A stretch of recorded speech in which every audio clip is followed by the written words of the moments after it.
ओहो यसपालिको पिकनिकमा केटाहरूले डान्स गरे कि झगडा गरे बुझ्नै गाह्रो भयो। अनि यति राम्री मेरो प्यारी प्यारी परी जस्तै बहिनीहरूले पनि यतिसम्म गर्न सक्छन् भनेर मैले भविष्यमा त के कहिले कल्पना पनि गरेको थिएन। हेलो मेरो मुट्टीहरू, कता छ तपाईँहरू? साथीहरू, आज चाहिँ हाम्रो देउसी भैलो खेलेको टिम चाहिँ पिकनिक जाँदैछौँ। अनि त्यसको लागि सबैभन्दा पहिला छोरा र म थाल र पुन्यौ निकालेर लाग्यो सर र पिकनिकको लागि बाटोतिर। यतातिर चाहिँ सबैजना चोकमा हाम्रो वेट गर्दै रहेछन्। हामी जान बित्तिकै सबलाई यसो भनेको त ल केटा यहाँ बस आउँदैन, ल भाँडाकुडी लिएर जाउँ भनेको त सबैजना भाँडाकुडी बोकेर लाग्यो बस भएको ठाउँमा। बस रोकेको चोकमा यसो हामी पुगिसकेपछि सबभन्दा पहिला बहिनीले चाहिँ पूजाको थाली ल्याएर मस्त बसको आरती सारती उतारेर मजाले पूजा गरिदिइहाल्यो। किनभने पूजा गर्यो भने यात्रा एकदम सफल हुन्छ। अब यतातिर बसको पूजा गरिसकेपछि हामी यात्रामा एकदम रमाउँदै एकदम खुसियाली तरिकाले सरर लाग्यो अब हाम्रो पिकनिकको स्पटतिर। किनभने करिब करिब हामीलाई 3-4 घन्टा लाग्नेछ। हामीले यति टाढा जाँदैछ योचोटि पिकनिकमा। मान्छेहरू उभिएर डान्स गर्दै थिए, कोही कोही मान्छेहरू बसेर डान्स गर्दै थिए। तर यो कान्छाले एकदम उटपट्याङ सुती डान्स गरिदिरहेको छ यसपालिको हाम्रो पिकनिकको टुरमा। अनि केही समयपछि अलि अगाडि बस पुगिसकेपछि केटाहरूले बस रोकेको ठाउँबाट डिग्री चढाइसकेका रहेछन्। अनि त्यसपछि त ओहो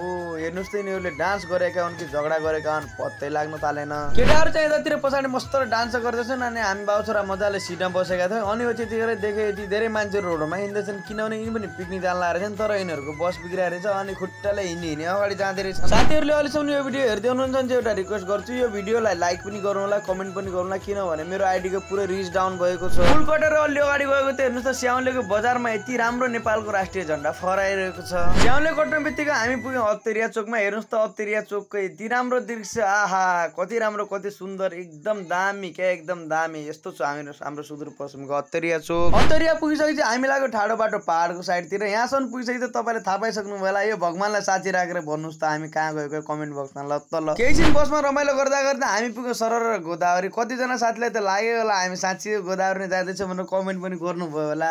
हामी चाहिँ गोदावरी जाँदैनौँ साथीहरू, गोदावरी पनि कटेर हेर्नुहोस् त यो काटे पुल यस्तो राम्रो देखिन्छ, यो पनि कटेर लाग्यो। हामी सिधै ठाडो बाटो पहाडको बाटो घुम्टी उर्काली ओह्राली भन्ज्याङ चौतारी भन्ने जस्तै भएको कारणले गर्दा हाम्रो बाबुलाई पनि बमेट हुने जस्तो भएर मजाले सुधिहाल्यो ऊ पनि मस्त। ओहो अनि हेर्नुहोस् त साथीहरू यो बाटो कस्तो डेन्जर छ क्या, अगाडि पछाडि पुरै यताउति बाङ्गो टेढो है, पुरै घुमेर हेर्दाखेरि तपाईँले गाडीमा देख्दाखेरि थाहा पाइसक्नु होला कति डेन्जर छ यो बाटो भनेर। अनि यो बाङ्गो टेढो उकाली ओह्राली भन्ज्याङ चौतारीवाला बाटोमा हिँड्दाखेरि त मलाई पनि पुरै बमेट हुने जस्तो भयो। अनि बाबुहरूले अमिलो ल्याएर रहेछन्, मैले पनि अमिलो खाइदिइहालेँ। अब करिब करिब गोदावरीबाट 1-1.5 घन्टाको बाटो हिँडिसकेपछि हामी माथि पुग्यो खानी डाँडाको मेन पिकनिक खाने स्टपमा पुरै प्याक थियो। अनि त्यसपछि हामी लाग्यौँ माथिल्लो पुरै कुनामा।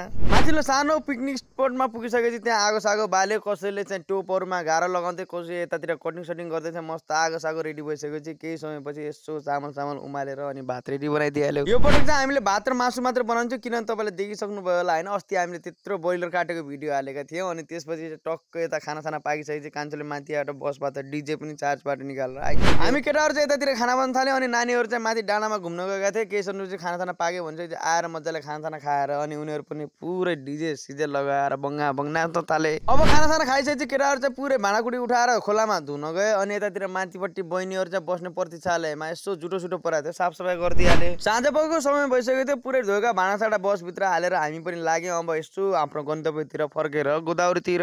बिहान केटाहरूलाई चाहिँ टुच्च लागेको रहेछ, त्यही भएर हाङ्गामा गराएको थियो। अहिले फर्किने बेला चाहिँ पुरै सबलाई भात लागेको थियो, त्यही भएर चुपचाप लागेर बसिरहे बसमा। तपाईँहरू पनि यो खाने डाँडामा पिकनिक खान जानुभएको छ भने भिडियोलाई लाइक गरिदिनु होला, कमेन्ट पनि गर्नु होला। हामी पनि गएका छौँ भनेर हेर्नुहोस् त यति राम्रो डाँडा काँडा छन् साथीहरू, एकचोटि चाहिँ जानै पर्छ है पहाडतिर। साँझ पखको समय भइसकेको थियो। अनि यसो हामी पनि गोदावरी पुगिसकेपछि काटे पुल भाइरल पुलमाथि जान लागेको थियो। त्यो बसमा चाहिँ डिजे सिजे निकालेर हामी पनि हिँडिहाल्यो भाइरल पुलको लागि। भाइरल पुलमा जाने बेला यसो मलाई पनि देखिसकेका र हाम्रो भिडियो हेर्ने मान्छेहरूले यसो हात हल्लाउँदै थिए, के छ दाइ भनेर हालखबर सोध्दै थिए। त्यतिखेर हाम्रो छोरा पनि कुदी आइहाल्यो भाइरल पुल जानको लागि। ओहो हेर्नुहोस् त साथीहरू पुरै काटे पुलमाथि कति धेरैजना मान्छेहरू पुरै भिड थियो। हामीले कानमा चाहिँ डिजे सिजे बोकेको हुनाले सबै मान्छेको ध्यान हामीतिर नै एकदम तानिएको थियो। अनि त्यसपछि हामीले पनि खतरा डिजे बजाएर बहिनीहरूको खतरा डान्स सुटिङ गर्थ्यो। त्यतिखेर पुलिस अङ्कलहरू नै आते, यस्तो डर लाग्यो डिजे बन्द गर भन्छन् कि भन्ने डर पनि लागिरहेको थियो। तर उहाँहरूले केही पनि भन्नु भएन, बहिनीको डान्स पनि पुरा भयो। बहिनीहरूको डान्स भिडियो सुट गरिसकेपछि केही समयसम्म हामी पनि त्यो भाइरल पुलमाथि बसेर भिडियो र फोटोहरू सुटिङ गर्यो। त्यसपछि अनि लाग्यो हामी घरतिरको बाटो। यो गोदावरीको भाइरल पुलमाथि यस्तो उटपटाङ काम चाहिँ कसैले नगरे होला नि। यत्रो डिजे कानमा बोकेर हामी हिँडिरहेछौँ, पुरै गाना थर्काएर हिँड्दाखेरि मान्छेहरू पुरै एक्साइटेड भएर हेर्नु त पुरै हात हल्लाएर हाई गर्दैछ। अनि रात पनि एकदम झ्याप परिसकेको थियो। हामीसँग धेरै मान्छेहरू पनि छन्, साथमा टाढा पनि जानुपर्ने छ भनेर हामी हतर पतर गरेर त्यहाँबाट पुरै डिजे सिजे यसरी घड्काउँदै फेरि आयो हामी बस भएको ठाउँमा। अब सबैजना सबैजना साथीहरू यसो पालै पाला आफ्नो ब्याग स्याग निकालेर बाहिर आएको थियो। सबले ब्याग स्याग प्याक गरेर बसमाथि बस्यो। बसमाथि पुग्ने बित्तिकै सरर आयो हामी अत्तरिया। अघि भनेको थिएँ नि त यति राम्रो ठाउँ भनेको अत्तरियाको मेन चोकको है साथीहरू।